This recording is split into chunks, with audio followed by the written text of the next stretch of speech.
John Gallagher, thank you so much for being my guest. This is not so much a podcast as it is you were good enough to offer to kind of give some feedback on this unfortunate controversy, or what I am calling a slime and slander campaign, since certain individuals, we'll name a couple of them here momentarily, have seen fit to do a personal attack rather than speak to the issues that I raise. And quite frankly, John, you raise them as well. We're all about protecting women and children. We're about safeguarding. And those that don't like that, they have a hard time standing up to arguments.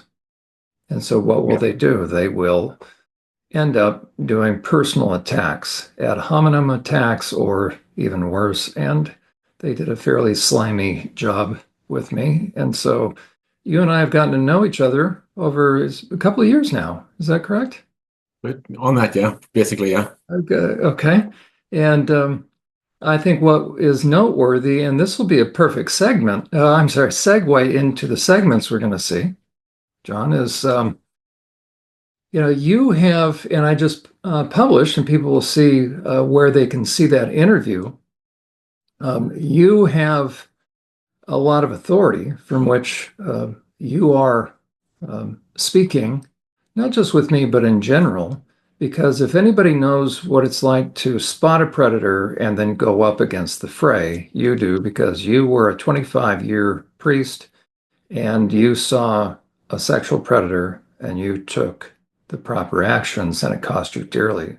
So on behalf of all those that are protective, I want to personally thank you. Yeah.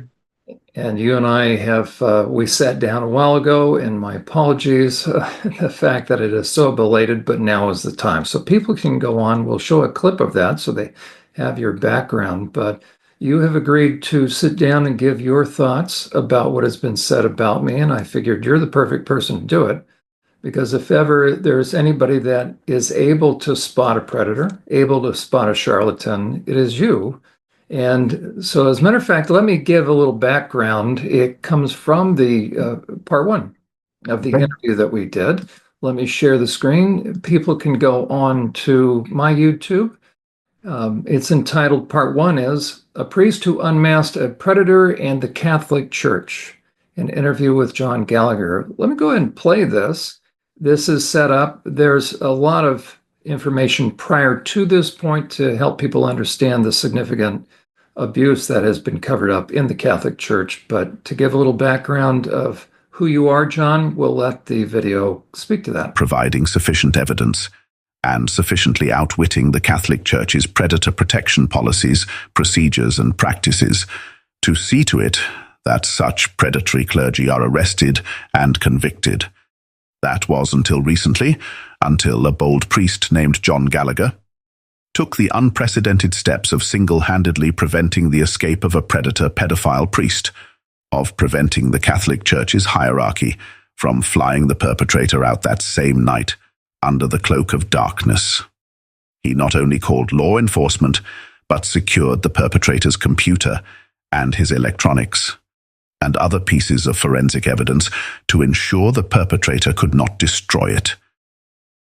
John Gallagher repeatedly resisted the demands of the church's hierarchy to stand down, demanding that he remain silent, that he dispose of the forensic evidence, and that he allow the church to make immediate arrangements to stealthily relocate the perpetrator out of the country before law enforcement could make the arrest.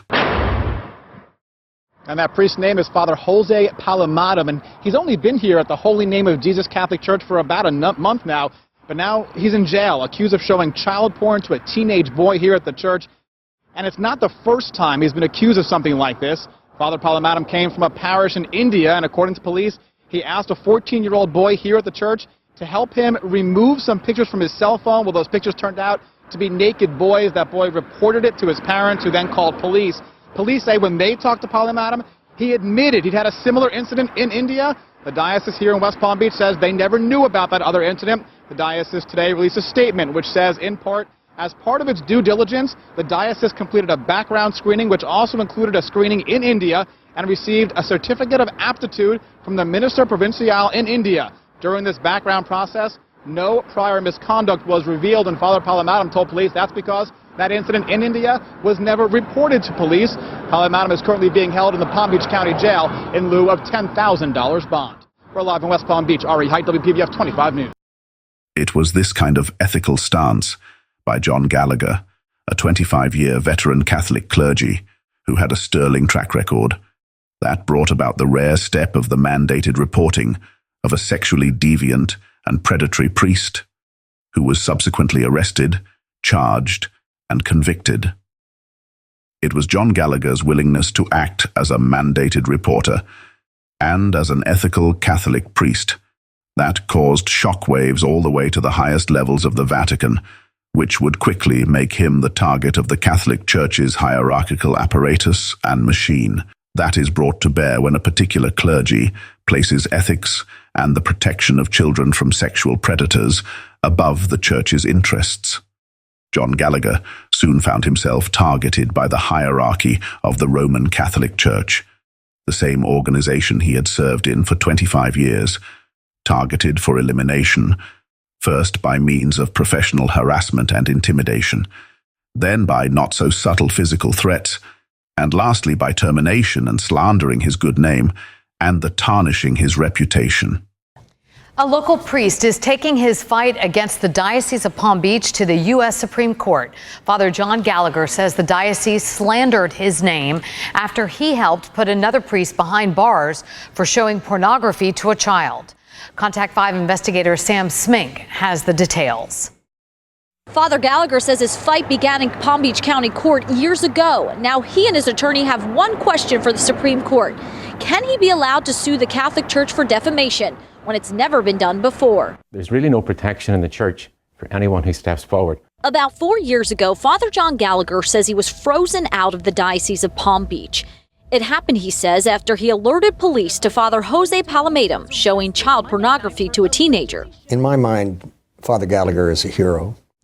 He reported this child abuse when he was told not to by the church. Palamadam was later convicted and deported, but Gallagher says the church turned their backs on him, claiming the diocese wanted him to cover up the allegations. The phrase they used was, "You don't think like the rest of us." Gallagher says the diocese later defamed him in church as retaliation. WPTV reported in 2016 that according to Gallagher's lawsuit, the bishop ordered a statement be read in all masses telling worshipers Gallagher was making unfounded allegations. Father Gallagher was called essentially crazy. He was called a liar. That's not true. Late last year, the state Supreme Court said they would not hear the case, deciding it wasn't in their jurisdiction. Gallagher and his attorney say the church should not be immune from civil suits that have nothing to do with church doctrine. This is about the protection of minors, the protection of children and the vulnerable. And if there's no protection for the person who will speak out on their behalf and be their voice, well, then we have got a serious problem. The Diocese of Palm Beach did not provide us a statement for this story, but they said in 2016 that they did not try to cover up any of Palamadam's behavior. Sam Smink, WPTV News Channel 5. So if people want to, and I encourage them to watch that, because you are one of the few who not only saw abuse, but spoke to it and detained the perpetrator, kept him from flying out of the country or being spirited out of the country, and he was arrested, charged, and did a little bit of time, but the church was able to still get him out. So John, we're indebted to you. We owe you a debt of gratitude for being able to do that. Thank you, John. It's not easy when any of us go up against a system, and there's few systems like the Roman Catholic Church. So I wanted people to have a sense of your background, because what has been launched online is a campaign that has actually used the term that John Uhler is a predator, he's a manipulator, he's a sociopath, he's a psychopath. These are from all non-clinicians, by the way. So I figured it might be good to have somebody that knows me, has known me for a couple of years. Jimmy Hinton was a ministry partner. And John, behind the scenes, you and I have gotten to know one another, and we might even consider doing something as far as some sort of podcast ourselves. The world needs to know what you know. And so that'll be pertinent to what we're going to talk about, because the people that have launched and participated in this campaign, the slime campaign, have warned people extensively, and we're going to hear that, don't have anything to do with that John Uhler. He is a wily rascal. As a matter of fact, Brandon Showalter of the Christian Post, we're going to hear that. He calls me a rascal, that I manipulate, that I toy with people's minds. I'm a cult leader. People must be brain dead or they fall under my spell, and anybody that enters into my orb gets sucked into my mind melding capabilities. So it'll be good to have you speak to whether or not I have manipulated you. Why would you even think about, after all of this is out there, why would you even think about getting close to me? But to set the stage a little bit more, to help people see that you just didn't fall off the turnip truck, we're going to help people see who you know. And so, John, I'm going to have you speak to who is Susan Constantine. She has an excellent website. She's fairly well known, actually, but her website, Deception Detection Services. Who is Susan Constantine, and your relationship with her, and what she has said about your ability to spot frauds, fakes, sociopaths, psychopaths, and predators? Susan is a personal friend of mine, and we got to know each other just shortly after everything sort of went south with me. I had relocated, and I happened to meet Susan, and we went to breakfast, her and her husband, and I was in that sort of vulnerable space, and we just had a conversation over breakfast. And she then invited me to partake on a masterclass. And the masterclass is one of the required trainings for the FBI in training predators. So she had all these different experts from law enforcement to different personality of the sciences, and I was there.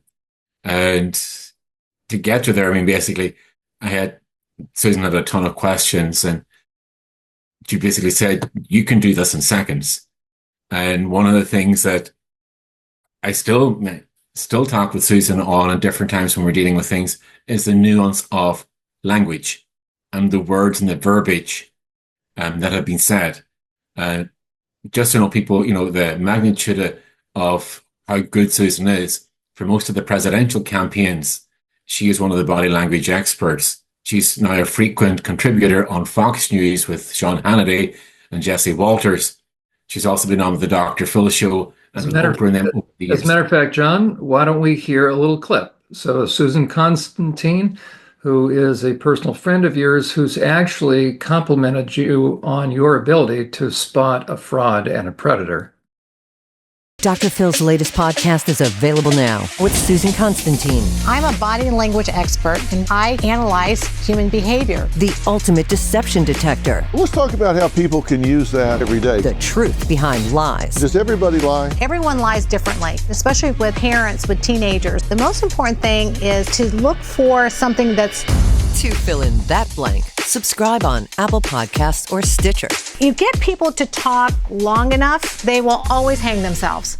And then we'll have Susan add a few words about Sam Brinton, who I have spoken about at length. Recalled information was stored in your subconscious. You're now almost reliving it. And you could see all the emotions or lack of them in the face, right? And also the breathing, if it was high in the chest, which is anxiety, or the duping delight, the smirking. So when he would talk about certain areas that he say that happened, based on his baseline and his vocal tremors, it was off the chart. So then you look at the language, and he was speaking about something like that occurred in present tense versus past tense. There you go, another one. Then you're looking at his behavior, and his facial expressions are not showing or emoting the appropriate expression that one would have given that type of an experience that he had. And we went all the way down the list, from the shock therapy to the needles in his fingers, over and over and over again. It was deceptive in multiple areas. Susan Constantine, behavioral analysis expert, And you and I are talking because there has been a slime campaign launched against me by, these are the two primary people, by the way, Matt Osborne on the right, Sierra Weir, or she goes by Axelancic on the left. And Matt Osborne has multiple fake accounts and has been, now that we figured out, dogging my steps since 2018 and threatened to firebomb my house and send a glitter package to my house through one of his fake accounts. Looking at all of these accounts, it is clear that these belong to this Matt Osborne guy. After spending time analyzing all of the suspect accounts, looking at the posts, assessing sentence structure and syntax, the subject matter focused upon in each of those anonymous accounts. And that is a key giveaway right there. He hides his identity behind each of these fake accounts and the degree of their fixation on John Uhler. There's no doubt Matt Osborne is Autogamp Egg and Ron and Sexologist and Beepies and Hamburger Veermaster. Well, would you look at this? We have Matt Osborne hiding under one of his many fake accounts so he won't get busted interacting with a sexual deviant hiding behind the term MAP, so-called minor attracted person, which is simply an attempt to rebrand pedophiles as harmless and innocent. So Matt can't help himself, as birds of a feather truly do flock together.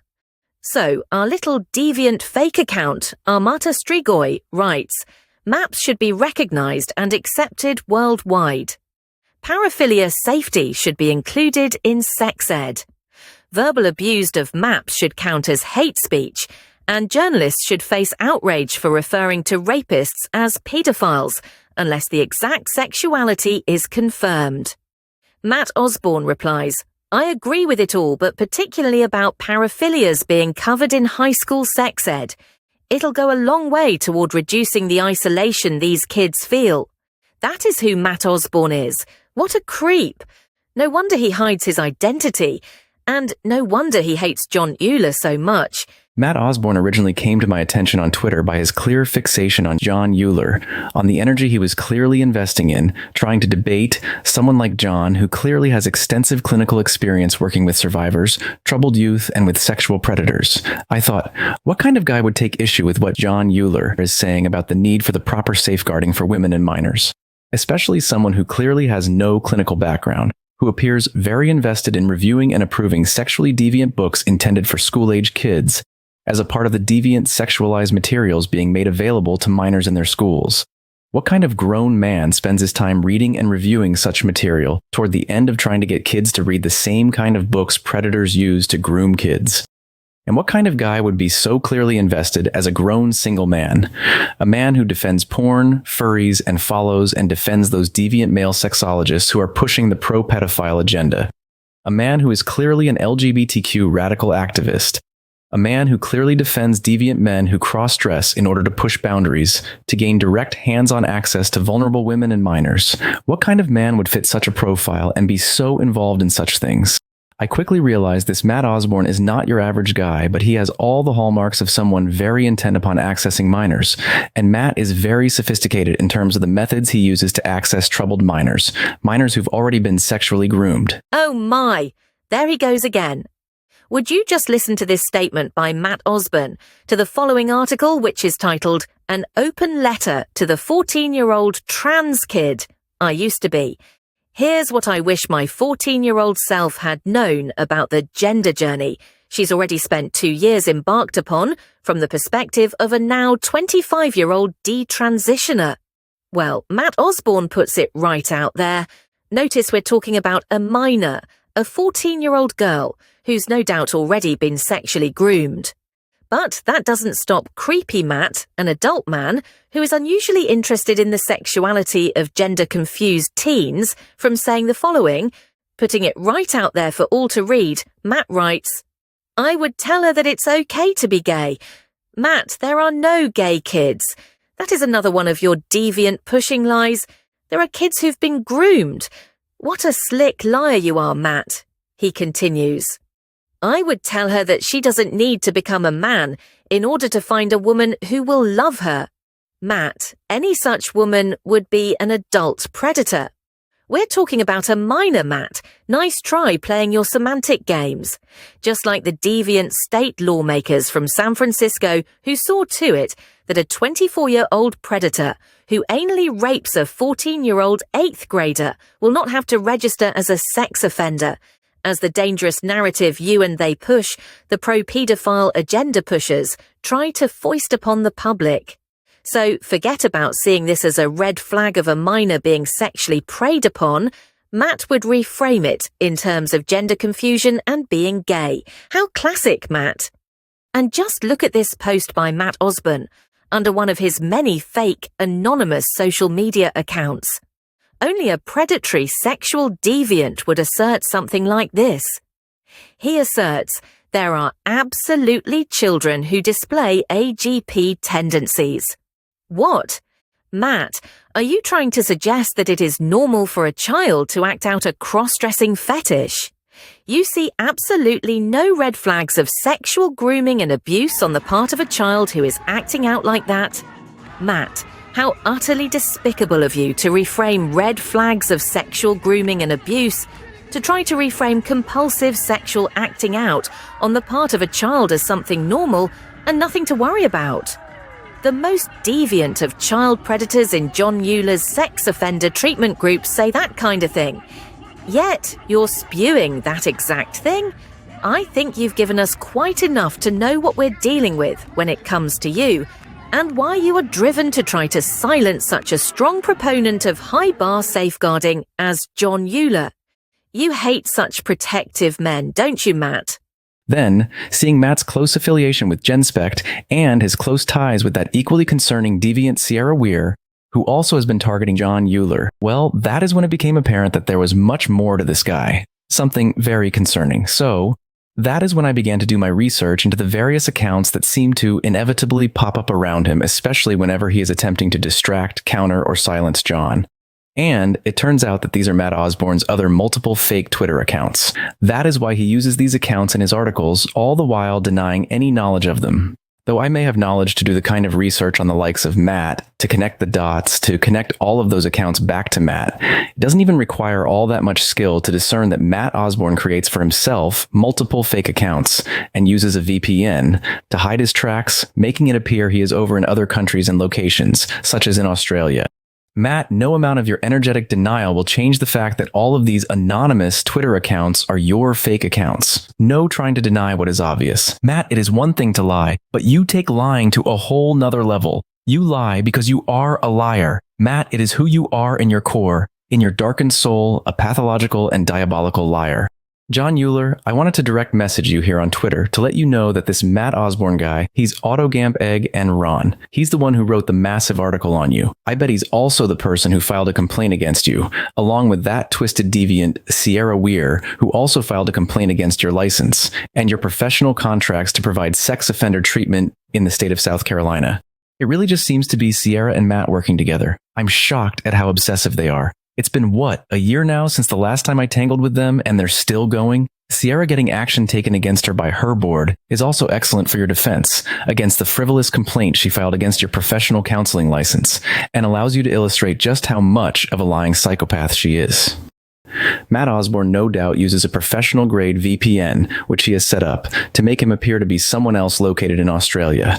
Thus, he can try to make the claim he is not the one behind all of those accounts like Ron, but it is actually a verified anonymous source in Australia. That's classic, Matt. Yeah, that's right. A verified anonymous guy over in Australia. You really must think people are that gullible to believe your crap. It must be so, Matt, because you say it is, right? You're nothing but a liar, Matt.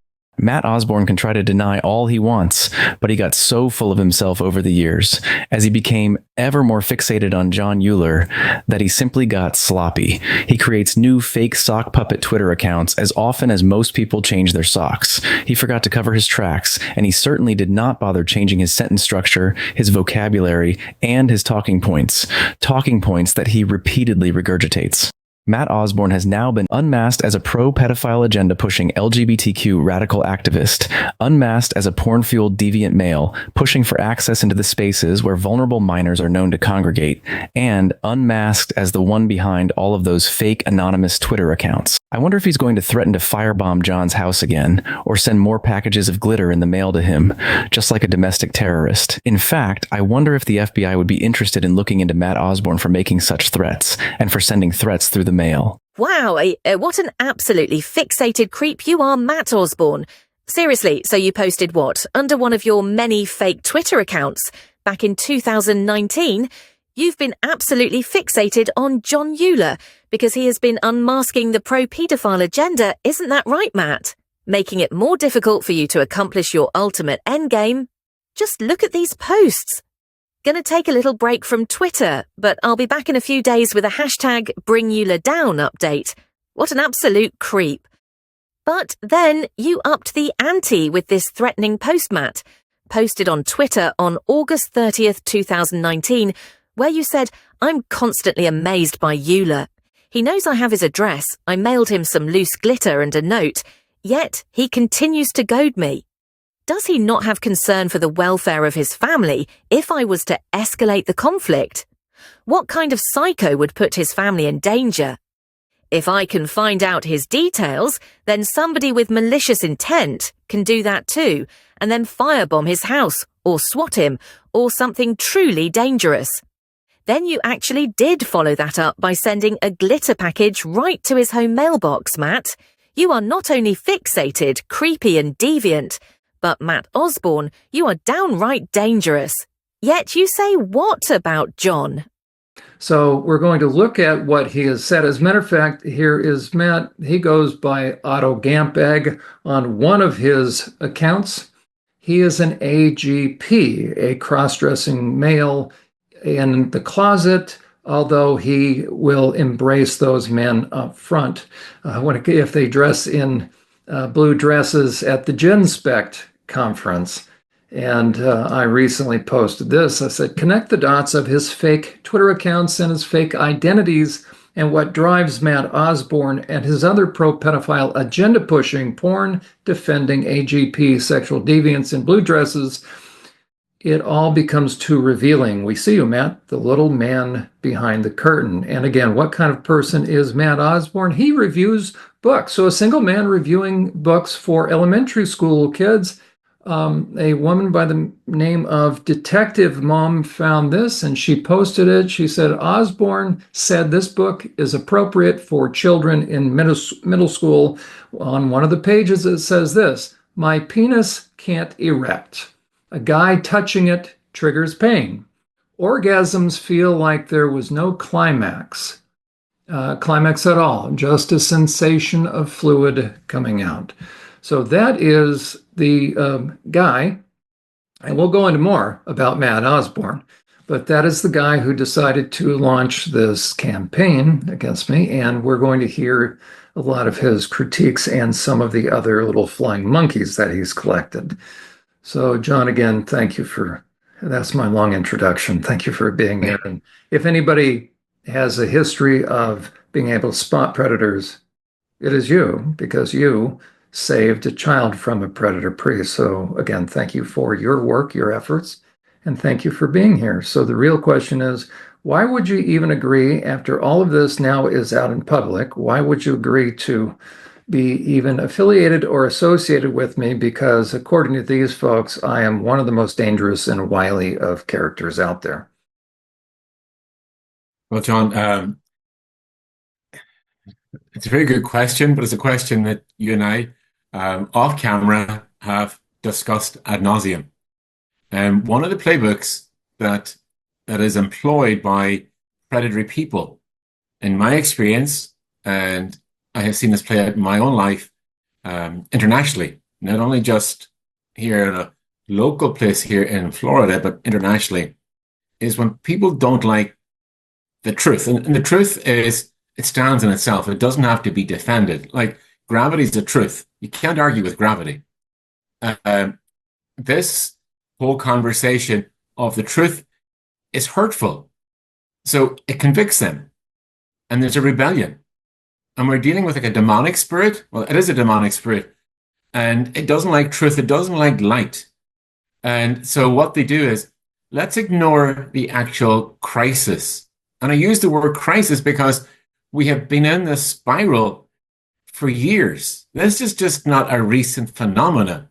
This has been an orchestrated, calculated, manipulated architecture of destruction. John, and it is a destruction. John, you're referencing the LGBTQ movement. LGBTQ, that whole genre of sexual identity, sexual aversion, sexual manipulation, and changing the perception. And that is, I mean, in my experience, that's what I experienced in the Catholic Church. You know, the alpha male, the man, is attacked. The feminine, sort of refined and innuendo-seeking guy is the hero. And what you have is when someone speaks truth and saying this is wrong, and you apply biblical principles. This is just not to Catholicism. Biblical principles, the characters of God. It's demonic. And the book of Revelation calls it the spirit of the age. And what we have had here in recent years, and has certainly been amplified and magnified out of all proportion, is people with these dysphorias, these mental health conditions, the psychotic disorder. And rather than addressing that issue of what got us to here, it's now a case of let's go after the person who calls it out. And that is people like you, John, people like me, and others out there who have just never come forward to the same platforms that you and I, but they speak about it in their place, in their work, in their homes, with their family, with their friends, and they take a stance for that, John. This is an epidemic. It is a crisis, and it is a real call for humanity to wake up. And the spirit is called stupor, the deaf and dumb spirit, the blindness. And that's what we have. People are being blinded. So good, honest people with common sense have now been seduced into saying, oh, everyone's entitled to their truth. That's actually a lie. Everyone's not entitled to their lie. In that stupor, then, or in that condition, sort of a mental, psychological, spiritual condition, kind of a blindness. You know, Scripture It is a blindness. Yeah. Then in that condition, all it takes is for someone that sounds authoritative or has a little bit of a piece of information, especially personal information, that is not only inaccurate to begin with, but now they spin it, and they can do a lot of damage and cause people to begin to question what they've heard as far as truth being laid out. And in their case, since they've gone after, they've used the words of my emotionally troubled daughter as a foundation, really, saying, look how much we know about him, and therefore, which is false, what they have put out. And John, let me just stop you there just before we go too far down this rabbit hole. And here's the thing, and this is just not pertinent to your daughter. It's personal abuse to you because it is your daughter. But here they have taken your daughter, who is, from what you have shared, has some troubles and some issues and some challenges. And what they have done is they've taken her story, they have manipulated her, they have abused her psychologically, they've traumatized her, and there's been like an emotional rape, assault on her, and have flipped this. And what has happened? She's getting wounded, she's getting hurt, she's feeling that this welcomed, and she's none of the above is happening. It's a false reality. And what has happened? They're coming after you. She was a pawn in a game. They were never there to help her. They were never there to support her. They were there to use her because their end game was going after you. They really exploited a troubled individual. And again, absolutely. And the unfortunate thing is, your daughter's not the only one. That's right. There's other people out there. It's just, we're fortunate in one sense that you have the stealth, the character, and the tenacity to stand up. And do you have the experience and the professionalism to understand the condition, to be able to do something about it? Well, that's why it's helpful, John. Unfortunately, because they had a number of people, for their own reasons, Yeah. they all came together, and there is power in numbers because there's a psychological kind of shock and awe because they produced back after back, back to back, an interview after another interview after another interview. And so people are naturally going to give the benefit of the doubt to this sort of thing because of the sheer numbers. And we all think, well, if it weren't true, certainly all those people wouldn't have gotten together. So we have a hard time wrapping our minds around that you can have a collective convergence of ill-intended individuals that are going to pile on because it's an opportunistic thing to do. But keep in mind, John, one of the biggest crises in this country and globally at this stage is comprehension. A lot of people don't have comprehension. They don't have discernment. And they're not trained in the sciences to have that sense of critical thinking. We don't have that anymore. And a lot of that is lost. And we're looking at the effects of that. That's when right. you ask someone to break something down, they don't understand critical thinking. That's right. Well, maybe we can help people right now. And that's really it. They're going, the amount of times, John, I've had to answer the question, where did you come up with this? Why do you think like this? And then I'll sit and I'll explain the process. And they went, wow, I never saw that. I never thought about that.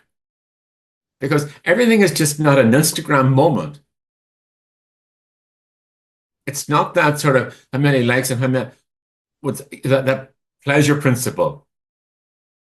It's more than that. And they're just wanting the hit of the dopamine. But the minute that stops that rush, they're in the downer. They have nothing to sustain them. That's right. As a matter of fact, they have provided not one iota, not one whit, not one piece. And this is important for people to consider. And in a little bit after publishing this, still in the works, I will be publishing all sorts of emails, all sorts of texts that will demonstrate who these folks are that I've interacted with. But they have nothing, and that's what's so sad, because then what I have been fighting against, what you've been fighting against, but these predatory movements that have been targeting women and children, then they can get people off message. And suddenly people don't have to listen to those of us that actually do understand about predators. And that's the thing, John. I mean, you sent me one of the latest interviews you did the other day. And I was listening, and it was a colleague of yours. And she was very good, and she was, and she's a trained professional. So she was speaking about the way they work and their mindset. And then she turned around and she said, well, this is what they say when you don't speak the narrative. And all the things of, John Uhler is angry. He's very charismatic. He is seductive. He can bring you into his web of seduction and mistreat you. And I'm laughing. I went, oh my gosh, I've heard this before. And it was like a playbook taken from the Palm Beach Post, who had published that about me and I went, but that wasn't the first rodeo. Other newspapers have done that about me, about other guys who have done what I have done. That is the common narrative. It is the playbook when they're trying to deflect from people like yourself who call that out. That's their behavior. It's nothing pertinent to you or to me. This is what they do when they try to silence you and silence me and the likes of us who will come after us. And they've gone before us. This is what they do. Try and discredit. So they go for character assassination. Right. And that's a heads up to anybody that would presume in an important way to step up on behalf of protecting women and children. We're going to be on the receiving end of pushback from predators and their apologists. Yeah. to set a little bit more of the stage for, give a little more background on who Matt Osborne is, because now we're going to hear a couple of different clips. Again, that's the kind of book he approves. Matt Osborne, on his own little podcast, featured Michael Bailey. Okay, and oh, look, there's the guy in the blue dress. That's an AGP. Well, that's what Matt is, right? So you don't have a fake account with AGP, and then, oh, look what he's focused on, AGP, and this is a very favorable, actually, it's, he almost gushes over Michael Bailey. Okay, Michael Bailey is a counterpart of James Canner. These two are among the key academics pushing for the destigmatization of pedophilia, pushing the narrative of MAPS, minor attracted persons. So I want to play for the audience now, so somebody can look that up, by the way. So Michael Bailey is going to be talking to Matt ad nauseum, ad infinitum ad nauseum, about AGP, trying to say it's a legitimate thing. But again, who is Michael Bailey? Well, he is someone who has an interesting past. He used to be a chair, I believe, head of a department at Northwestern University. He's a sexologist. Let's find out kind of what caused his exit from Northwestern University. This is the kind of man that Matt has interviewed. Also, Stella O'Malley at GenSpect has chosen to publish, even knowing all this, and he's a regular feature at GenSpect conferences. Let's find out about Michael Bailey. Some unusual extracurricular activity at Northwestern University causing outrage. With the story, we have Kevin Helliker in the Chicago Bureau. Kevin, tell us what's been going on. Well, Simon, ever since word leaked out that at a Northwestern University professor held a demonstration after class that included sex between a man, a woman, and a sex toy, outrage has been growing up in Evanston, where the campus is. It's been growing across the country among Northwestern alums. And then coming to the defense of the professor are his colleagues in the world of the study of human sexuality. Okay, and the university flip-flopped a bit. Initially, they supported him, saying the university supports the efforts of faculty to further the advancement of knowledge, and they said some more, and then they flip-flopped, and they're not so happy now. What happened to make that change? I think what happened, very likely, what I know happened, is that the university heard from a large number of unhappy supporters and alums. And and where exactly the president of the university was during the first few days that this scandal or story broke isn't clear. But he came out yesterday with a statement saying he's very unhappy about it, and he has launched an investigation. And in his words, he sees it as an opportunity to clarify what constitutes appropriate pedagogy. John, that's Michael Bailey. Let's listen to a little bit more of Michael Bailey and James Canner. This is word for word, so I have added a little AI-generated face, but this is word for word, so there shouldn't be a problem with this. Again, heads up, this is AI-generated, but these are simply verbatim from what they have posted online. And I think child molestation is a horrible crime, but experiencing sexual attraction that one cannot help, I maintain that an attraction to kids is ethically neutral. A growing body of research suggests that a large proportion of pedophilic men, perhaps a majority of them, have never touched children sexually. I have for years felt sympathies for pedophiles and thought that society should do better by them. No one chooses their sexual preferences, and pedophiles have a burden that most of us do not have. A New Zealand man who admitted to doing very dark things that we cannot even mention here, to a very young person, announced he identifies as a woman while living in the community. Pierre John Parsons was also convicted of doing really heinous things to another minor whose clothing he stole to wear himself. they should be helped more and demonized less. Many can resist their urges, and we ought to make it easier for them to do the right thing.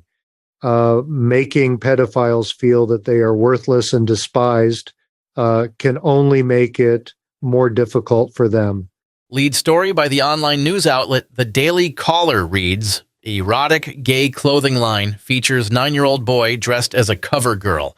Brandon Hill exposes the reality of how the LGBTQ online clothing store, the houseofman.com, a website Matt Osborne, Sierra Weir, and Brandon Showalter are no doubt familiar with, features the young, exploited, and no doubt sexually violated. 8-year-old drag superstar Lactatia modeling for a supposed adult clothing store. Yep, you saw that right. Like a gay clothing store supposedly marketing to adults features a child modeling child-sized clothing. Couldn't be what it looks like, right? Now wait 1 second, don't you talk. Let me show you how to walk. Right to the left, click, clack, shake that booty, don't look back. Some of my friends think that a drag queen is a man who wants to be a woman, and that's not true. A drag queen is a man who puts on a feminine persona. Bitch, I'm everything. Yes, she's everything. Couldn't be what it looks like, right? Welcome to the world of Matt Osborne's LGBTQ map, AGP Radicals' so-called non-offending pedophiles. Yep, it is one of NAMBLA's favorite online clothing stores. James Cantor and Michael Bailey assert that child sex dolls for pedophiles are fine, as they will help increase public safety. Just another inconvenient truth being unmasked for Matt Osborne and his lineup of sexual deviants working behind the scenes to push the pro-pedophile agenda, which again is why they hate that John Uhler for unmasking what they've worked hard at concealing. John, any thoughts about that which is pushed by Matt Osborne? I had never seen that before, John, and it's disturbing. And it's something that I would define as you can't unsee that. And for someone like myself who has come through this, seeing multiple things of that in different parts of the journey, it's not a surprise, not a shock, but it's disturbing. I can't imagine what it would be like for someone who is not familiar with a lot of our work and our experience, looking at that for the first time and realizing that these people exist. And the unfortunate thing is, John, is that it is just personified of evil. I mean, I wonder where the parents are of these kids who are being exploited. What have they been doing? How did they get to there? You know, what's been going on in the home? What happened to them in their life, you know, as kids, teenagers, or whatever, that has perpetuated this cycle. And this is cyclical, John. This didn't just happen overnight. You woke up, had breakfast in the morning, and you know, you're having your cornflakes, and you think, oh, you know what, I'm going to dress up as this. It's an experiment. It's gradual. So what brought it to this place? I mean, Michael Bailey, Jon K, what were they at? What are they thinking? Because obviously they're not thinking. They're not even thinking in regards, what are the victims? Where are they at? It's all about their personal pleasure. But their pleasure is causing a lot of hurt. So those guys, you know, they're traffickers. They're traffickers. They're grooming. They're evil. Let me play a couple more, because again, why camp on this? Because these are the people that decided to launch a personal slime and slander campaign against me. Let me make sure I have this down here.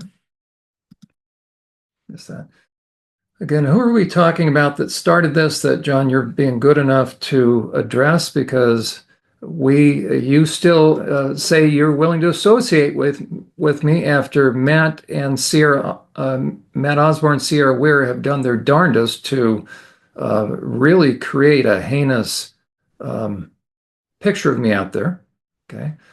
This is Matt Osborne again, a closet AGP. He reviews deviant books, gives them thumbs up. He says that Michael Bailey and men in blue dresses that seek access to vulnerable women and gender-confused kids are fine. He follows James Cantor and Michael Bailey very closely, and one of the greatest concerns in my estimation is this entire push dumbs down a professional's ability to see the red flags of abuse. He was recently featured on Stella O'Malley and Sasha Ayad's program called Gender a Wider Lens. This is with Jen Specht, and I want you to listen to John as one man who put it online to protect kids. Let's listen to Michael Bailey on Stella O'Malley and Sasha Ayad's program with Jen Specht's program, and listen to how he reframes what would be otherwise known as clear red flags of predation.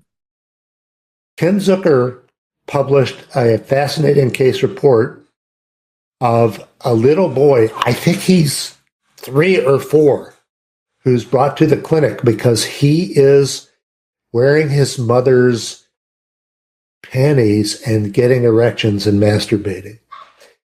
And let me stop it right there. Can a 4-year-old masturbate? People should have their jaws dropping open right about now. He told me, I think that this is in the case report. I'm going to tell you anyway, that in discussing this case,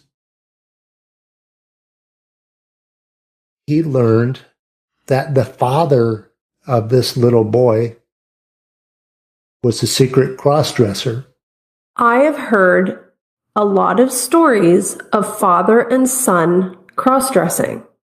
It is, there are only isolated case reports and anecdotes, but I believe that there is strong genetic component in this. Wow.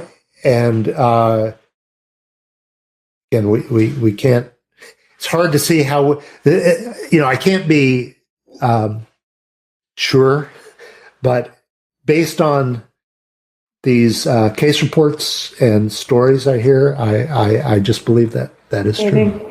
Well, Mike Bailey, it was a really interesting conversation. We are so glad to have had you on. I had a great time. John, this is the same guy, Michael Bailey, James Cantor, and Matt Osborne. They downplay the dangers of porn. James Cantor thinks it's fine to give sex dolls to pedophiles. That'll supposedly decrease it. Michael Bailey concurs. And then they have reframed this. You have a father that's cross-dressing, and suddenly the 4-year-old boy is cross-dressing as well. He thinks it's genetic. Are there any red flags that might be being overlooked with something like that Matt Osborne aligns himself with? What's not a red flag in that whole presentation, John? Evidently, those two clinicians, Stella O'Malley and Sasha Ayad, can't quite see some red flags, and it's a pleasure to have him on, and that's why Matt Osborne features Bailey as well. I mean, I was trying to count as they were going along, and I went, I just ran out of counting because I was devastated at the fact that there's a child out there who's had his innocence destroyed. And, that he's a victim of multiple levels of abuse, from physical, psychological, emotional, and the list keeps going. And I'm wondering, where is the authorities that are not coming in and doing an investigation to these parents? He's 3-year-old. I mean, somebody must know something somewhere. Some family member, some neighbor, someone somewhere must be aware of some of those flags, because this is just not in the closet, pardon the pun. This plays out in public. Because when you have someone who's an exhibitionist, which obviously the cross-dresser is, they're not going to be content looking in the mirror. They're going to have to step outside somewhere They have to tell their victory story. And what's their conquest? So somebody somewhere has heard the conquest of how I seduced my 3-year-old child into wearing clothing and being sexually aroused. Because that kid didn't know. Somebody somewhere at some point in time stimulated that child. And that's the graphic, and that is the truth. Right. So this somebody somewhere has stimulated that child. There you go. So it has all the red flags of predation. Gen Specs, president or director can't discern that. Sasha Yad sadly, evidently can't discern that. Matt, I believe, knows, but he is aligned with Bailey and Cantor. Let's a little bit more on Michael Bailey, see if there are any concerns. He's now going to talk about pornography. And John, can you see this, or did I lose us? I think I lost us. Hold on. Yeah, okay. Sorry about that. My ability to handle this tech stuff. Okay, and again, given the reality that 100%, ever since the 70s, quite frankly, it has to be true, but certainly ever since I had worked in the prison system, early 2000, 100% of every man that is convicted of a sex offense, and it's only 1 in 1,000 about that, quite frankly, that ever gets charged. So of those charged, very few are convicted, very few do prison time. 100% of those men were deeply steeped in progressive porn prior to offending, and 100% of every child offender is charged with the possession of child rape porn, and about 98% charged with distribution and dissemination. And John, you saw that with that predator. So let's hear Michael Bailey as he talks about, and this can be found, there it is under a wider lens, Gen Specs. You see the address right there, episode 116. So Michael Bailey is going to be talking about his concerns or lack thereof of pornography. And I do want parents to take note that this is Stella O'Malley and this is Sasha Yad of Gen Spec. This is their view or concerns about pornography. This matches Matt Osborne's as well. But it's certainly, it's the mumblings I've really kind of noticed and I'm fearful about. I think it's not being said very much. I think there's a lot of shame attached. Okay. So people have been worried about porn for generations. And again, and people have been researching this for generations. And again, I am willing to go either way, depending on what the data show.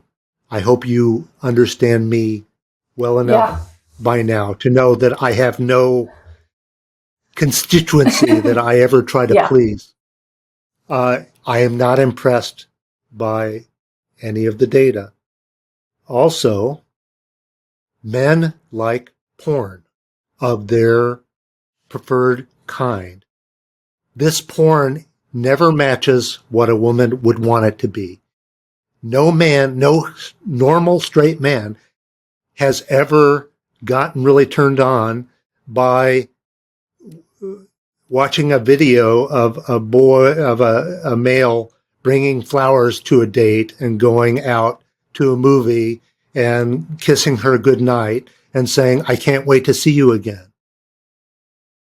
Pornography reflects male sexuality, and that's the problem for people who don't like it. They don't like male sexuality, which includes, hot, casual sex of various kinds. And that doesn't mean that males act on it necessarily. You're probably familiar with the data. People are not going out and having all kinds of crazy sex. The current generation's having less sex than they used to. If anything, what we have is prolonged adolescence and immaturity.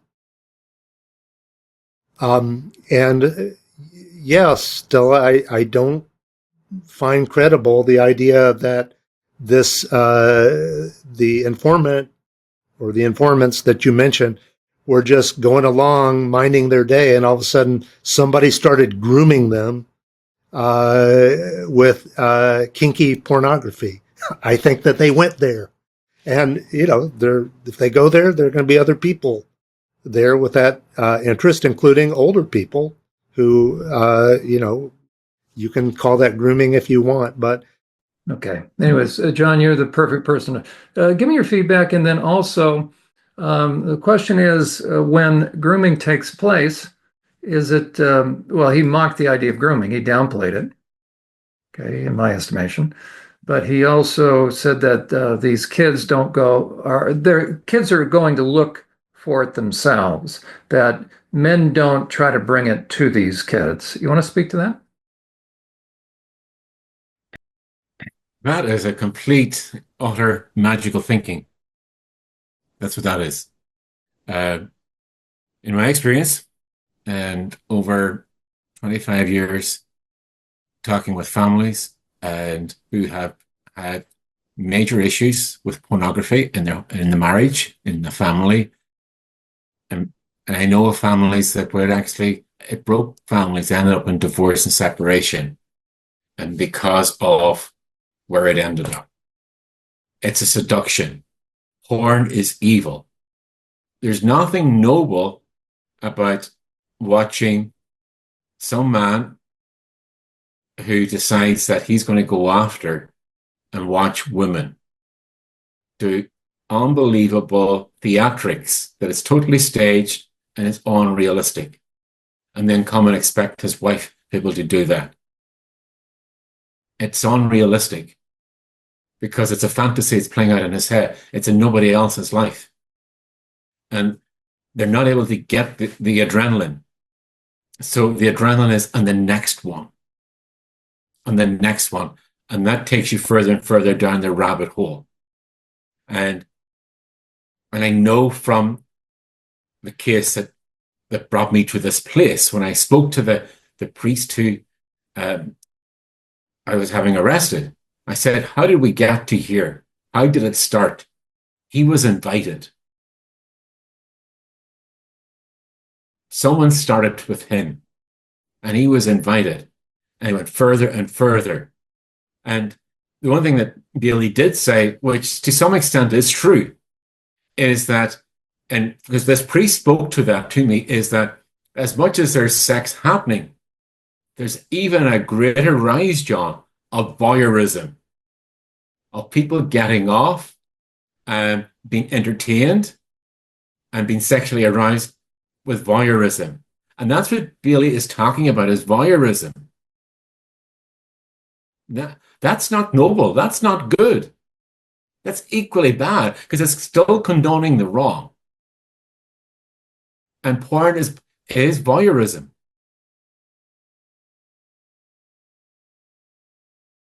And he has a voice out there, as it were. And again, Matt Osborne follows Michael Bailey, not just follows him, had him on his program to interview him as some supposed authority. It's an observation of just watching the presenters, and I don't know them. I never came across them until you presented there. There was almost like a sexual charge in their interaction of, we can champion this cause. And there's nothing to champion there. I've often said to men when they would talk about their porn addictions or their interest in it, and that is, those that in the churches and in the secular world and in business world. And I would say to them, okay, I'm happy to hear you out, but if it's your wife, your girlfriend, or your daughter, are you happy with that? No. Then why would you be happy with that person doing that? Because they're a victim.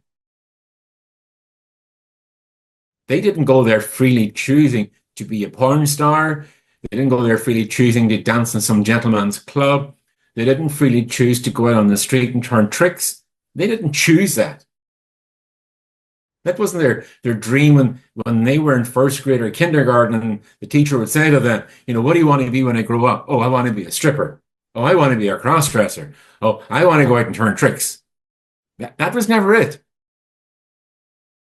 Someone somewhere gave them a narrative. They gave them a story and presented it as a truth. It's a false truth.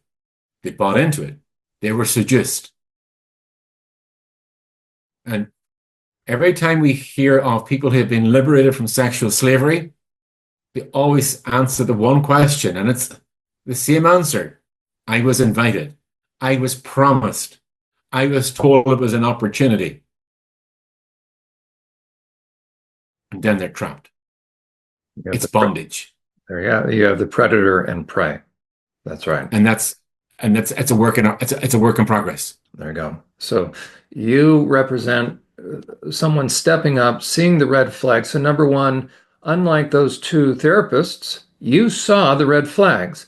Unlike the false narrative that Bailey is saying that, oh, men don't seek out kids to groom them with the stuff. So John, I actually, you know what? Let me explain it to you in another way.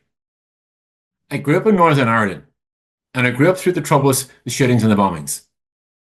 And I remember, on many occasions, I would have said to, either a young man who got out of jail for some political crime, whatever.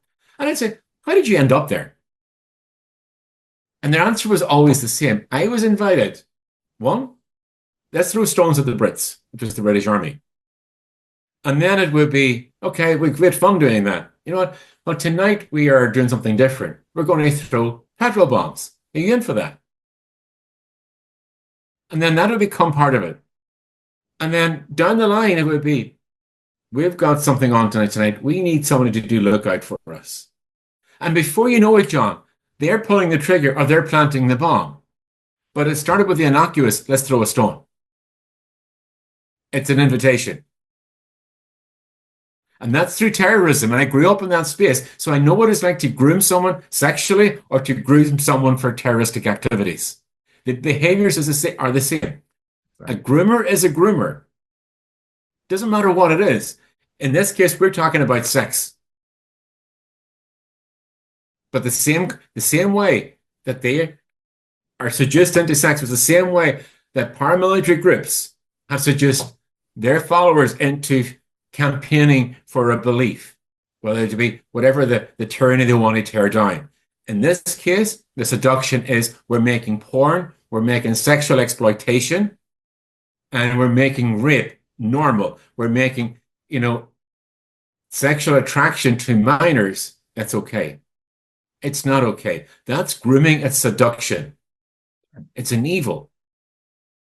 And I'm just very traumatized by the fact that those presenters, they're on a sexual high.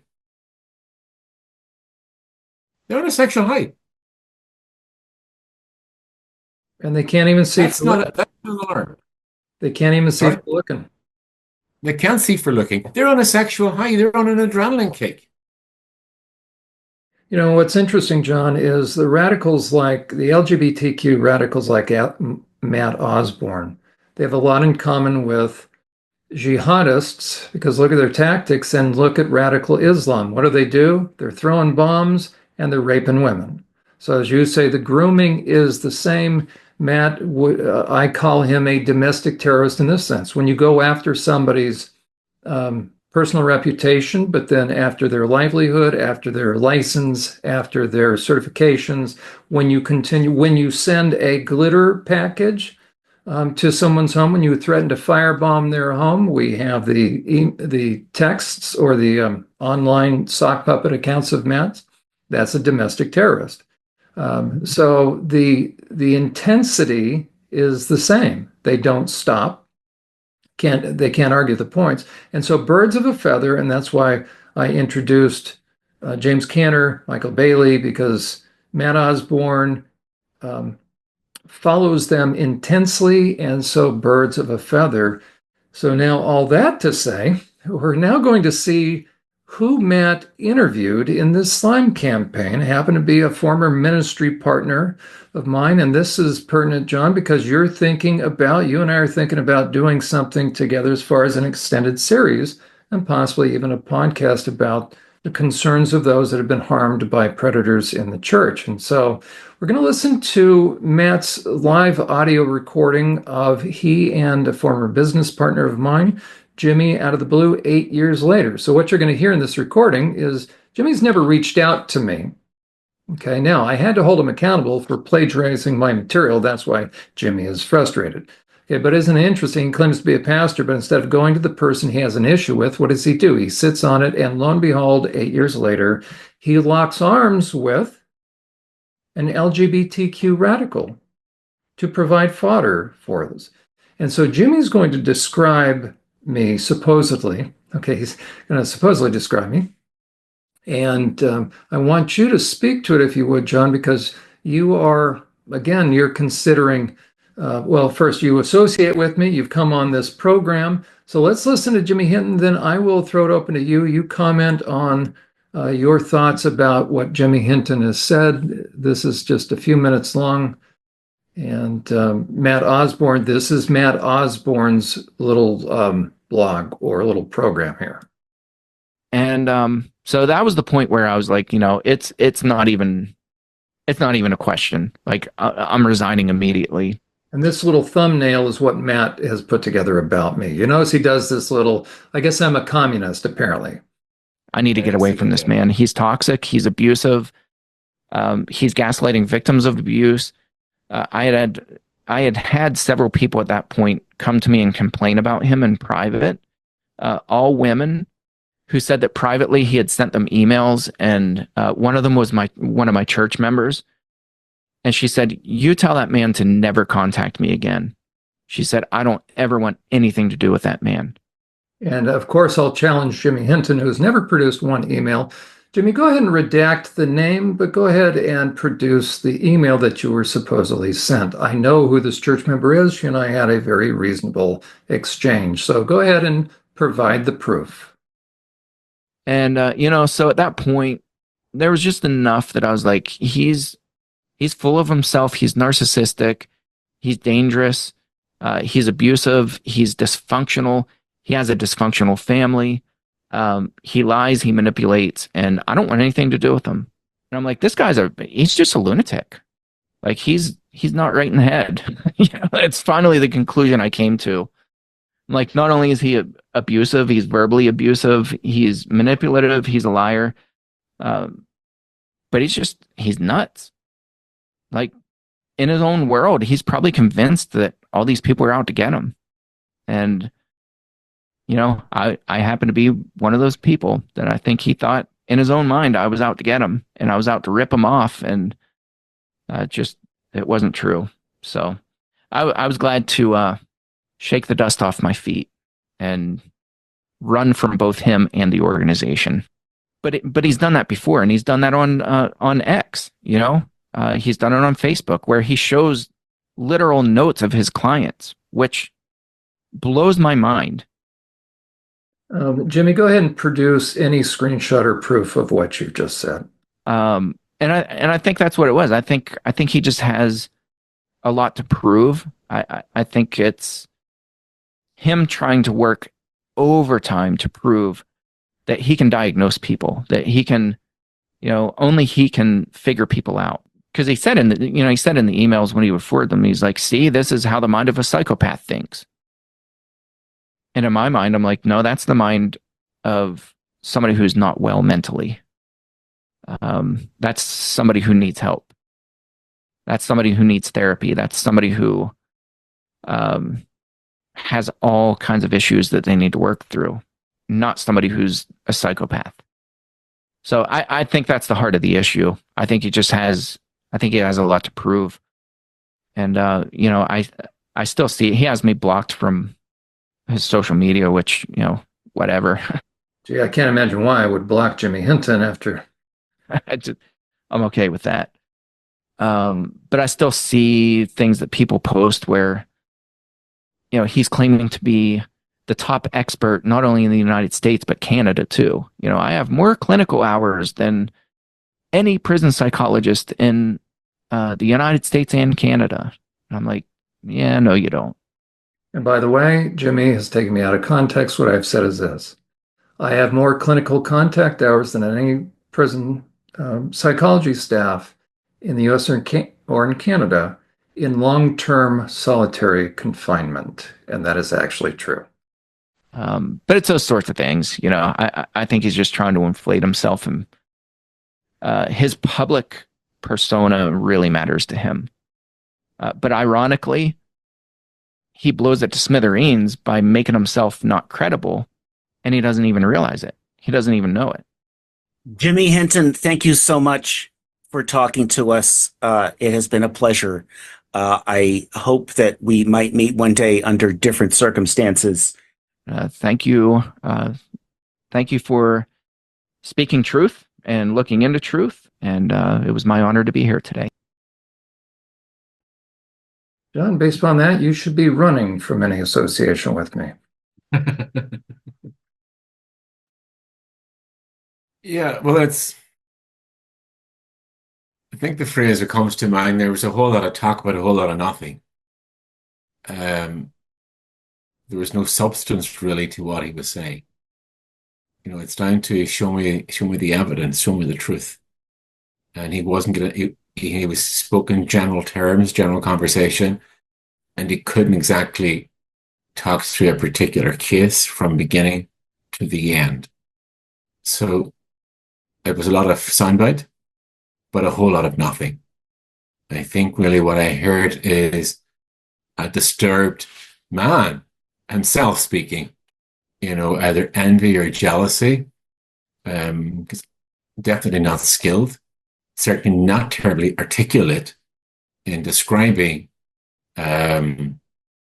behaviors.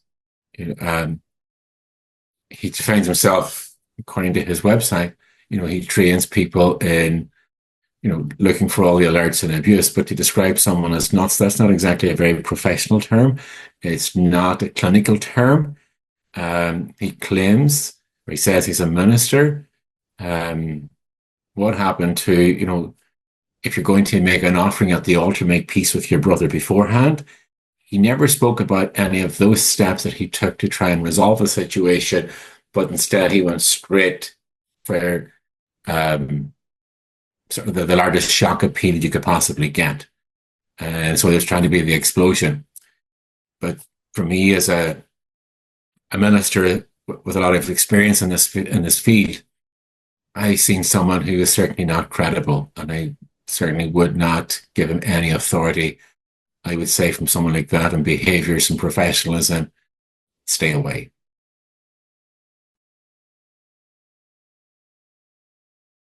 Just two more. One is Brandon Showalter. Brandon Showalter, the reason I'm featuring him is he's a writer for the Christian Post. To set the stage for so people can understand what he's saying, I have had, and this is sum total, my interaction with Brandon Showalter. Brandon Showalter reached out to me a number of years ago to get my thoughts about Drag Queen Story Hour, the guys dressing in drag reading to kids in libraries. And it was the day I had just gotten a cancerous thing removed from above my ear. I'm in the waiting room with gauze on there, and I took the interview. About 10 minutes. So there I am outside. He's going to write a piece, and I have my phone up, and I've got gauze on. So I'll never forget the day. Okay, so that was about 10 minutes. And told him my background. I've always been upfront about my background. It's private practice and then working the prison system for 11 and a half years. After the interview, it was very cordial. And I said, Brandon, hey, if you don't mind, I'm pleased that you are running these stories. Could I interview you? And he said, yeah. So we had about a 40-minute interview. Not a lot of talk before the interview or after. Once we concluded it, he says, thank you. He says, would you mind sending it to me before you publish it so I can run it by my publisher? I said, certainly. ran it by him, and it was published. And he also hosts his own podcast for the Christian Post podcast and does an excellent job. Brandon, welcome. Thank you, John. I appreciate the opportunity to be with you. Well, I'm excited to have you on. It's just kind of one of those things where once I learned what was happening, I just couldn't look away. Well, Brandon, you're a good man. I appreciate it, and blessings to you. Continue to do the good work you're doing, and maybe in the future we'll connect again and you can give us an update on some more of the insights you've gained from this nefarious movement. Thank you, John. I really appreciate it. So he and I have spoken for a total of 2 times for about a total of an hour. That's the background on now what we're going to hear. A little while after he'd published the article, I wanted to link to it, and so I tried, and it seemed to be removed. And so I reached out to him, and there was no response. He blocked me. Well, he makes reference that he actually took the article down. And that was news to me. And then he will reference what he has been doing since then when it comes to me and my name, evidently. So here is a live call-in, a live X space, and Matt is holding it, and Brandon Showalter will appear. Anybody else want to talk? Just, request the mic. I was going to maybe say something about the amount of work involved, that this has been and is being, I would say, about as much work as my thesis. For those of you who don't know, my thesis is being published in ProQuest. I am graduating from Austin Peay State University with a master's degree next month. And so I'm a real historian. And so, my thing was to write history. I didn't come to John Uhler thinking, oh, I want to be a historian of John Uhler. Brandon, say hello to everyone, and hello, good evening to you. Hi, can everybody hear me? Can you hear me? Hear you fine. Yeah. Well, I just wanted to say hello to everybody, and to thank you, Matt, for the extraordinarily deep dive, extremely thorough job you did. And I may as well out myself here in that, as Matt can attest, what was it, like 2:30 in the morning when we chatted that one night when I was like, oh my gosh, please do this. You're laughing, but I hope that John Uhler is not on this call anywhere under a fake avatar, but I've probably warned 30 people about this guy when he was probably one of the worst moments of my journalism career, when he lied to me, and I cited him as an expert. I mean, he sent his credentials to me, what looked legit, and he claimed to be Christian, and so you don't expect people. I'll just stop it for a moment. Brandon, if you want to come on my program anytime live, show me where I lied about my credentials. Your same faith to lie to you like that. But no, I think you've done a tremendous public service, Matt, in documenting all that you have. And that hour and a half, or was it almost 2-hour interview you did with Nicole absolutely took my breath away about who this guy is. And I want to be very careful as a journalist with the Christian Post. That's the publication that I work for, that I don't, get myself into any trouble here. But your article was so well documented and well sourced, and it's just, I don't know how anybody. Matt cites none of his sources other than my troubled daughter and Jimmy Hinton and the few. So he will say his sources or anonymous sources. So that's what he is citing.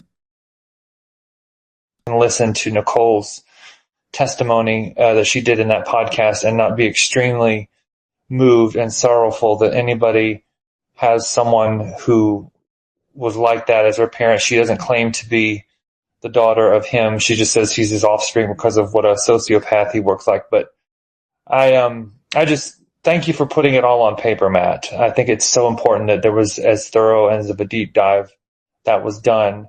I have my hands full so here, and I wouldn't have been worthy of a story not that it would have been worthy of a story here, but like, it's just, there's so many different things that I've got going on, but you done good. You did real good. And it was so much of a relief. I've spoken with Jimmy Hinton, who you wrote about and who's worked with him before. And we've been wanting some sort of investigative deep dive to happen. And now we have it because of your stellar work, Matt. And so I just had to come on here and voice my gratitude that it's finally happening. I know there's more to come, but yeah, good on you. That's all I wanted to say. Thank you so much, Brandon. I really appreciate that, especially your coming out and telling us about that story with him, because that's really an important part of this, is that a fake expert is a really bad foundation on which to build anything, right? And Laura, I'll let you speak in just a second. Well, it's not only a terrible foundation. It really, I hated that. I mean, it was the first time in my journalism career that I had to unpublish a story because of the manipulation and the deceit. I mean, we tried to check. I mean, I sent my. When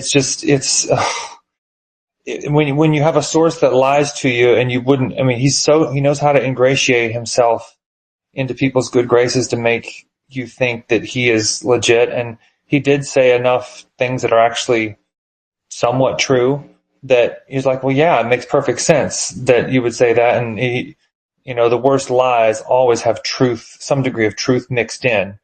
So that was a horrible, horrible situation coming to, I mean, I just felt like when I was alerted to the kind of person that he was because of someone who knew Jimmy, it has been my duty to warn as many people as I can. And I've legitimately warned. I've made 30 phone calls. If I see anybody remotely getting closer, if he's trying to draw people into his orbit, I've been getting them on the phone saying, fire, danger, fire. I mean, no, please, it's been absolutely, it just won't leave me alone sometimes because he never goes away. But I've had these phone calls with people where I've been able to provide evidence, and almost to a T, they all say, Matt, I actually felt kind of off about the whole thing. And now that you say what you did, it sort of reconfirms, down to every person, they're like, yeah, that's exactly what I thought so too. And he made me feel really kind of uncomfortable, and I was already being drawn into something I didn't want to be. And it was just bizarre and off. And anyway, so that's that. Yeah, see, so imagine listeners, imagine Brandon, New York Times correspondent, and you have organized your gender criticism under the banner of John Uhler, and he is the spokesman and talking to the New York Times reporter when that happens, that thing he's talking about right there. How would that go for gender critics? It'd be a disaster. Go ahead, Brandon. Absolute disaster. And it's, and at some level, there are weird people everywhere, and you can't. It happens to the best of us, but it's just so maddening because the way when you don't expect people to be. Everybody knows that there's rascals out there, but you don't. I think that's one of the things about gaslighting that is just so evil, is that it causes you to doubt your own perception of reality. And when you mix religion into it, and you assume that you're operating from a shared set of theological and spiritual premises, there's that extra degree of trust that's when it's violated. It angers me like nothing else when some people try to use the name of Jesus Christ in order to further their manipulative ways. You get me so hot under the collar when you pull that crap with me. And it just because of it's just an extra degree of evil, in my opinion, when you sort of appropriate God into your cause and you're actually a rascal. No, sir, that's not going to fly. And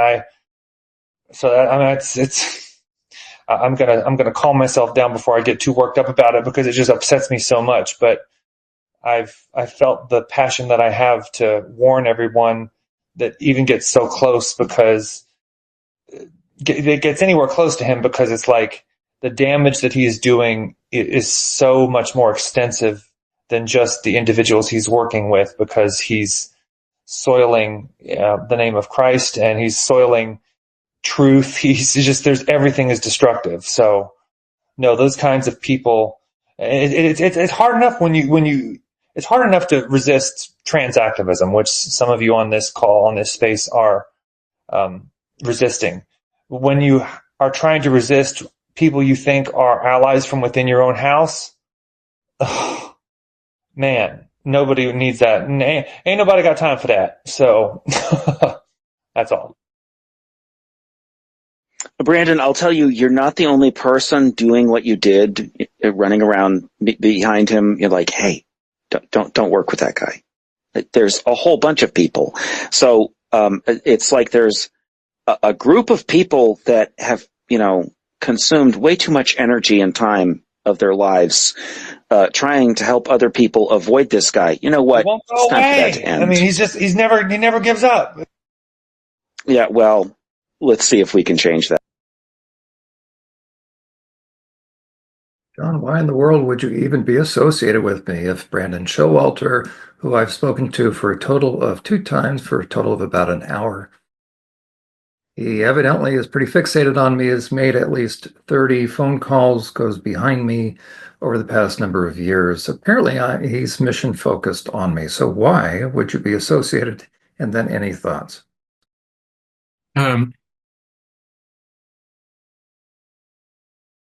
What I don't understand, and he didn't sort of bring his story into land, would be some concrete evidence that would actually support what he's presenting. To coin a phrase, he protests too much. So I'm trying to figure out, what's he hiding? What's he covering up? What's his story? That's what I heard. It could be John Uhler that he's going after. It could be somebody else, could be whatever. But his story was protesting too much. There was too much of a drama. It was almost like he was getting ready for his Oscar speech. I didn't hear him give hard facts. He didn't present the evidence to prove his case. There was a whole lot of talk, and a whole lot of talk about nothing. And when people go out to try and discredit someone, that's what they do. And I know that from my own experience with the Catholic Church and who they employ to carry the narrative. There's always an evangelist, there's always a champion they give a narrative to. And I'm sort of wondering who this guy, Brandon, who's he championing the cause for? Who's behind him? Who's pressing his buttons? So I think that's a bigger question. If you were to do like a deep dive into him and his behaviors, what is he promoting or what's going on with him? Because he was covering up too much in his own story. He was protesting too much. If he had a hard evidence, produce it, do the show and tell. And he failed at being able to prove.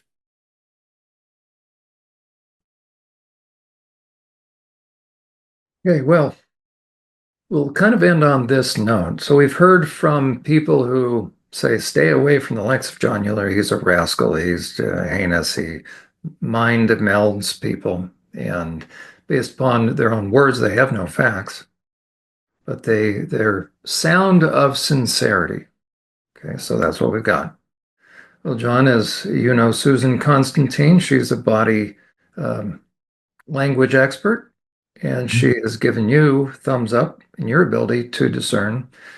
They referenced my daughter, and they believe she's credible. Well, I happen to have one of my kids, one of my other kids, and it's very sad. Who would have to think you would have to do this, on air, so to speak? It's very, very sad. But so what I thought I would do is we might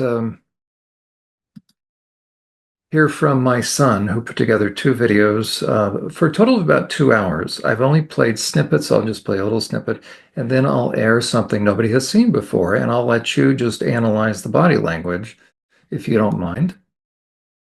So what we'll see is, and this is posted in a couple of the videos that I posted already, just a couple of snippets So, John, you can watch the body language. This is my son who has come on. He's also going to reference that somebody stole his identity, his account. That was actually Matt Osborne.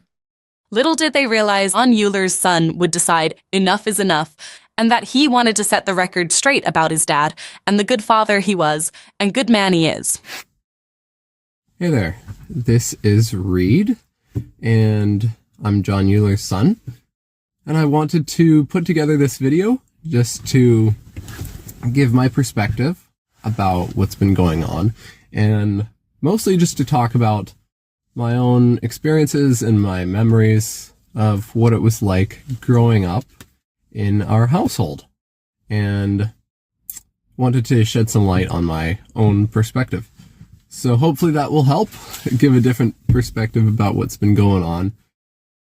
And I should mention there has been someone online who's taken one of my videos that I used to use on a different account. So just so you know, that's not my account, and people have taken that and are trying to impersonate me. So what I say in this video, these are my actual thoughts. I'm not going to respond specifically to like the specific accusations, because some of them are just out there. This is the dimension of imagination. It is an area which we call the Twilight Zone.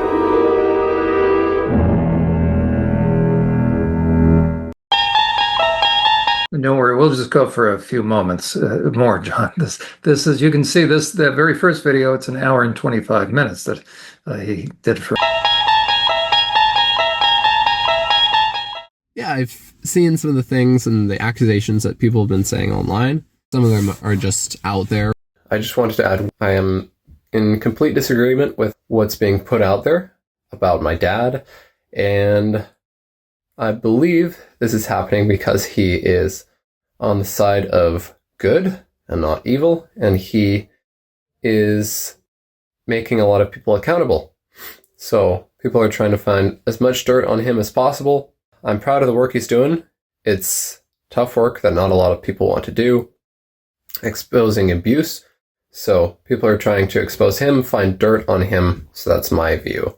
And yeah, let's get into it. So I wrote some things down just to help me remember, just to kind of jog my memory and give me some specifics to talk about as a kid, whether it was just good memories in general or specific. I wrote down a lot of stuff to do with my dad just to show how involved he was, especially compared to a lot of dads.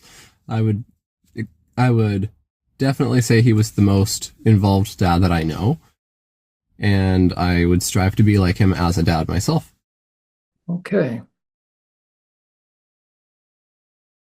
John, any thoughts about everything from body language to did that seem legitimate? Because unfortunately now you have two siblings giving a very different story. I think my first impression is he's very comfortable in his own skin. So he is comfortable. He's very secure in his own identity as a person, as a young man. And the tonation in his voice, his cadence, he has tremendous affection for his dad. There's a sadness there that he has to do this. He's just, I think, trying to understand why his dad is being the one being attacked. He knows the work. He's one of your champions in the work that you do. And his sincerity is very captivating. And I'm sure for him, it was painful having to do like an open full disclosure about his dad and his work. You know, other kids out there not defending their parents, but he has to do this.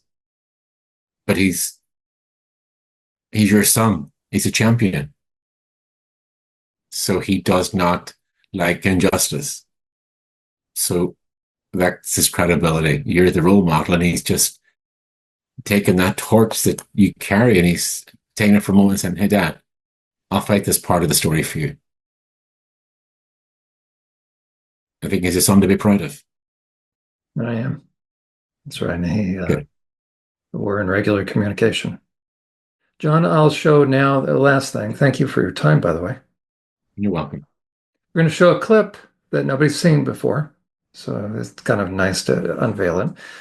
And I'll want your feedback, or I'll invite your feedback as far as body language, because the assertion is that I and my kid's mother, that we had an abusive home. Our kids were horribly abused. They were maltreated. They were never given presents. They were held hostage. Just any kind of negative narrative.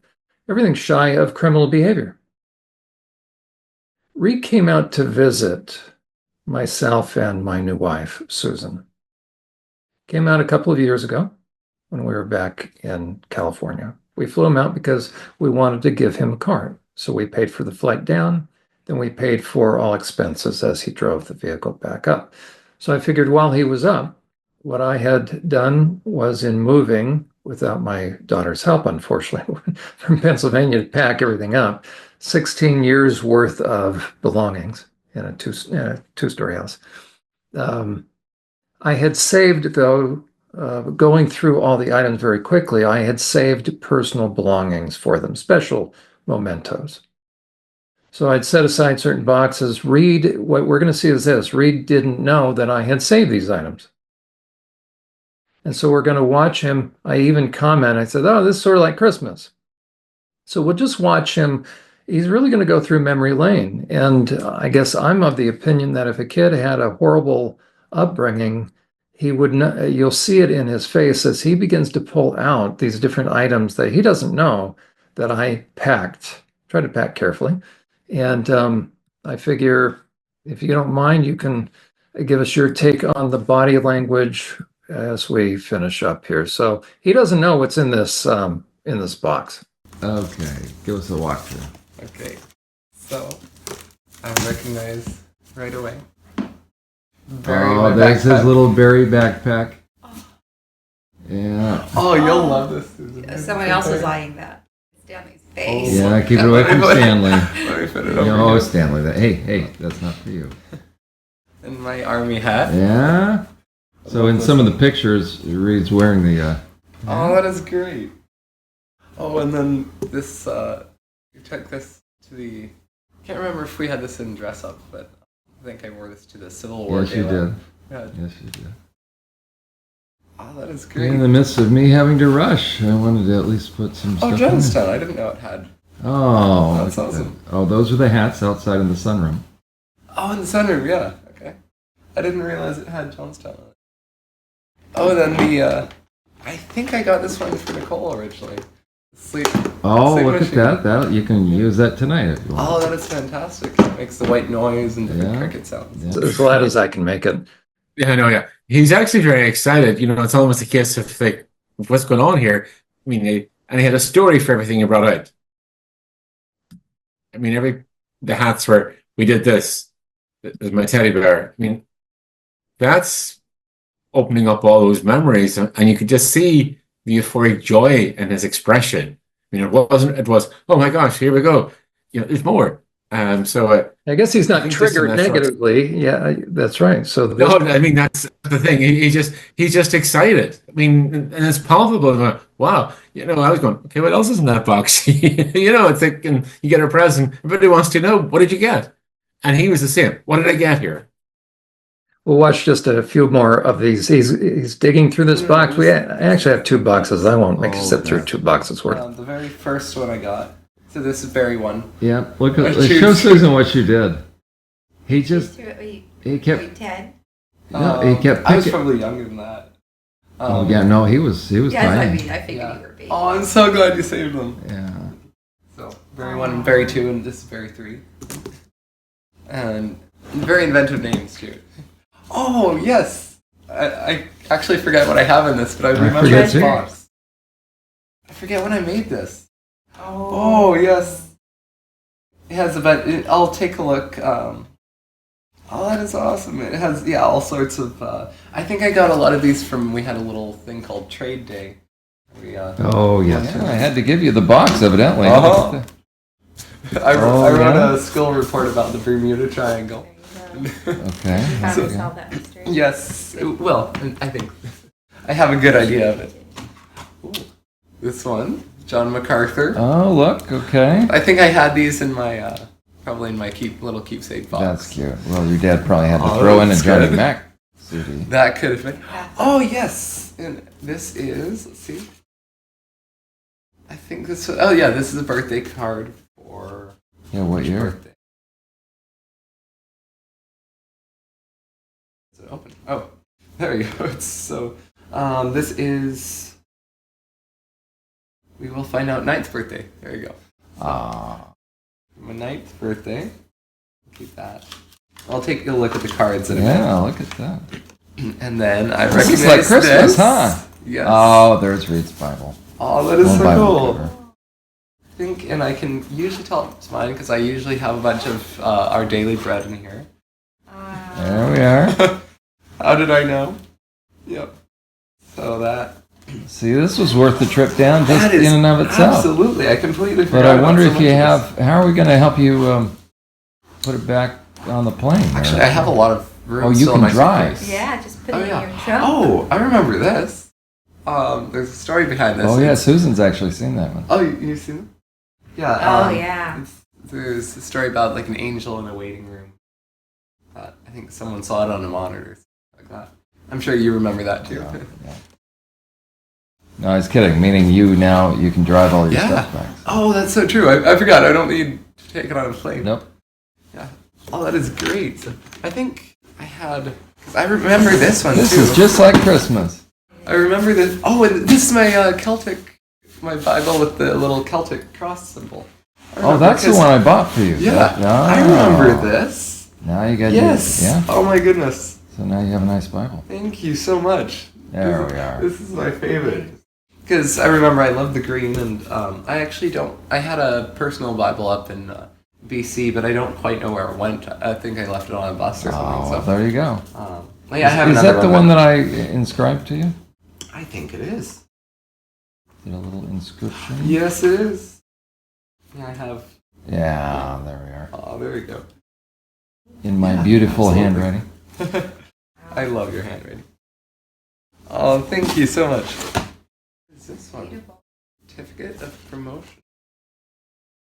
Oh, I fulfilled the requirements for preschool 2002 to 2003. There we go. That's when I graduated from preschool. Yeah. That's still going? Yeah.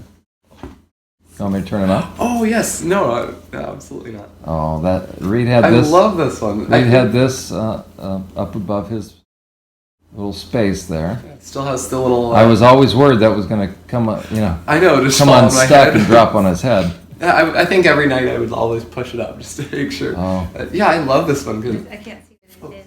Oh, wow. yeah. Oh, I'm so glad you kept that. Thank you very much. In recognition of his encouragement and love to others. So that was character building. Oh, neat. Also 2002 to 2003. There we go. I didn't even know we had those. It must have been so long. Oh, and then painting. Remember we had these on the little bookshelf as well. That's right. Very nice. I remember making that one too. He's a good little artist. Can't remember how old I was when I made that. Ooh, and I think these were some more things that were up on the bookshelf. September yeah, 11th. you can see I'm sure those. we all know that one. I'm going to get the slideshow. And so I'm going to find you. Sorry, there we are. We're back. Okay, so there's 2 boxes worth, and that is the consistent facial expression and reaction going through the whole thing. So does that, from your professional perspective, you were not only in the clergy, but you were paid to, not just be a clergy, but you were a mandated reporter. So, and you found some kid being abused. So what are your thoughts about that? He's excited. I mean, as I had said, it was just, everything had a story. Whether the last teddy bear monkey thing, that was Mr. I didn't quite catch the last name of it, but it had a story. Then the noisemaker, I think that makes noise when you go to sleep. Nicole, whoever that is, gave him that. Everything had a story. And if it didn't have a story, he wouldn't have been saying that. So everything was associated with time, place, and event. Obviously, he likes baseball caps, and he had a story for each of his hats.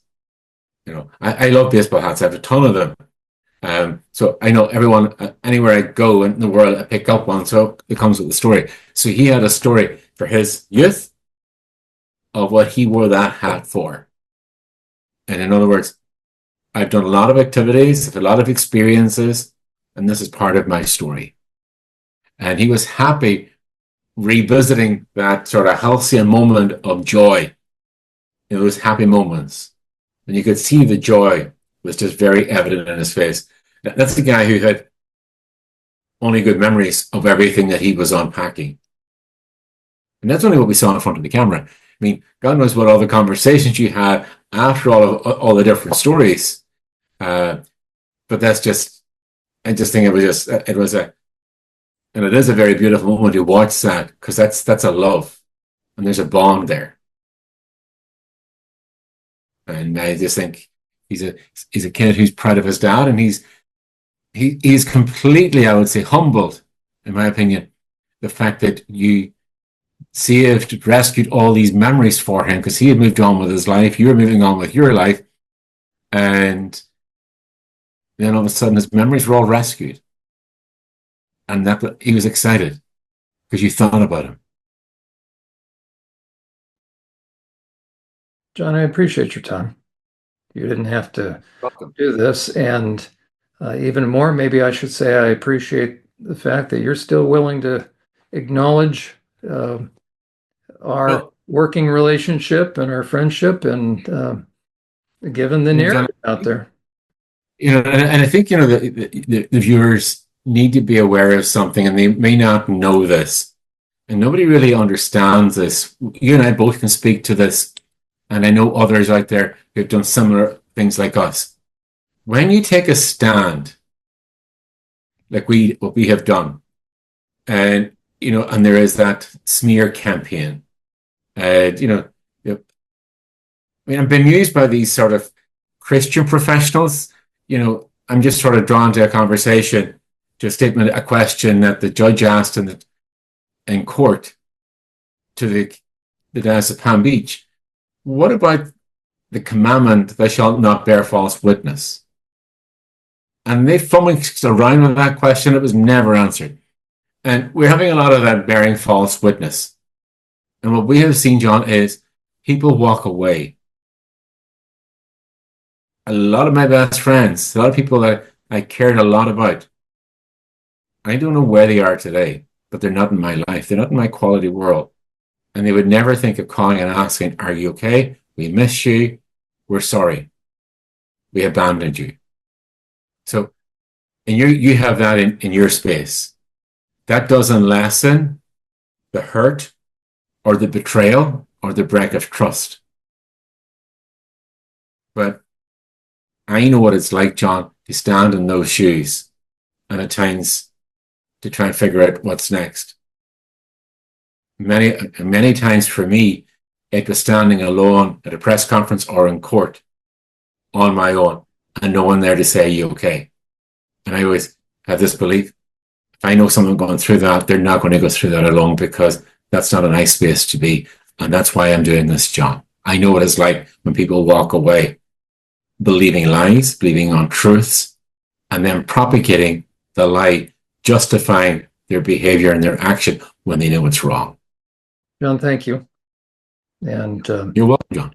I guess the closing question would be, should people be concerned about who I am, and therefore concerned about what I have had to say? I think people need to be concerned the fact that you're speaking truth and pay attention to the story and the message that you're delivering. I think the bigger alarm, and people should take caution to, is those champions of evil who are trying to rewrite the narrative of the natural law, and those there who are advocating for sexual abuse to be recognized as a form of attraction. I think they're the ones who need to be treated with a health warrant. I think they need to be investigated for soliciting advertising and promoting child abuse and sexual abuse, and in many ways it's a form of prostitution. They're the ones who need to be investigated. I would concur. Okay. John Gallagher, thank you. You're most welcome, John Uhler. I recommend that people view our interview. It's multiple parts because it will review your story. Yours is a very compelling story because I went up against the Pennsylvania Department of Corrections, but that pales in comparison to the Catholic Church. The highest levels of the Catholic Church went after you. They actually, I think it's reasonable to say, you had reasons to actually fear for your life. Yes. And it's a very serious thing. And you are still standing tall, you're standing strong, and I stand alongside you. And I look forward to future podcasts with you, John, as we review more concerns we have about the Catholic Church. But more importantly, we will be interviewing those that are also championing those that have been harmed. And I think that's the reality, John. We need to think of all those heroes out there that are not getting the spotlight shown and highlighting their work, their efforts, and giving them an encouragement and the support. Because it's a very lonely space, it's a very dark space, because you're dealing with a lot of darkness, and a lot of the people out there don't want to pay attention. They have embraced the darkness as the new light. And those of us who have eyes to see and ears to hear know we're standing in a dark space, and we're called to call light. And we're called to be salt, and we're called to be called light. And so today, I encourage you to champion your cause. You've been very supportive and encouraging to me. And we speak out to those who are out there working away, doing their bit to champion truth and continue to be salt and light. And that's what we are, John. Because blessed are the poor in spirit, for theirs is the kingdom of heaven. And John, there's been a lot of time, there's been a poverty of spirit. As a priest, I never ever understood the Beatitudes in the sense of daily living. We had all the theology and all the different semantics of all the different ways it could be presented, and it was the new Moses with Jesus and all of the above. But until you have stood in our shoes and where you have been downtrodden and you know what poverty of spirit is, it is at times when you're not able to get up in the morning or open your eyes and say, I get to do this all over again. Because sometimes the only thing that has changed in the story is the day and the date. And there's nothing noble and nothing joyful in poverty of spirit. It takes a lot of pure blind faith and a lot of self-talk to say, get up, in the words of St. Paul, keep walking. John, you had put it all on the line, I guess me in my own way, but you, 25 years. Yeah. You stood up. So we will be featuring more of your story. I encourage people to watch the rest of the parts. Part 1 is already up under the Predator Watch podcast, accessible on my YouTube channel. Parts 2 through 4, I believe, will also be up. And then we will continue to do podcasts through survivorsupport.net and Predator Watch. So, John, thank you again. And I am pleased and proud to be able to call you a colleague. And thank you for sharing your perspective as one who called out abuse, can spot predators, and has been given the stamp of approval by professional body language expert Susan Constance. And I also think, John, that it also has to be noted for any of those soothsayers out there who are going to come out and say anything. I am the only Catholic priest, as I have been told, that has had a double commendation from the sheriff's office for what I have done. That's right. Others have seen concerns. You retained and detained a predator. Yes. So he could be arrested, so they couldn't fly him out in the middle of the night. Yeah, absolutely. You're a good man. Well, John, thank you again. And we will see you in future podcasts. Look forward to that, John. Take care. Have a good night. Bye-bye.